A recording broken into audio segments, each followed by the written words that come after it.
नमस्कार, मी पंजाब डक। आज आहे 13 ऑक्टोबर 2025। मी माझ्या शेतामध्ये रोटर देखील चालू आहे। सोयाबीन काढली आणि लगेच रोटर करणं चालू आहे, कारण की आता हरभरा पेरायचं आहे।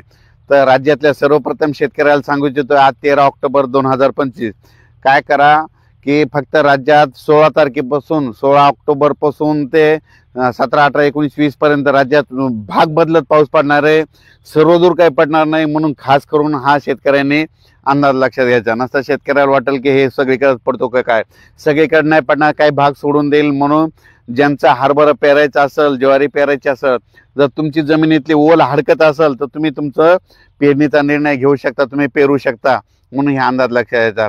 पण राज्यात आता ज्यांच्या काही सोयाबीन काढणं चालू आहे, राज्यातल्या सर्व शेतकऱ्याला सांगू इच्छितो की उद्या 15 तारखेला तुम्ही सुड्या जर उघड्या असल्या तर तुमच्या सोयाबीन जर उघड्या असतील, सुड्या उघड्या असतील तर त्याच्यावर झाकून घ्या, कारण की राज्यात 16 ऑक्टोबर पासून ते 20 ऑक्टोबरच्या दरम्यान दररोज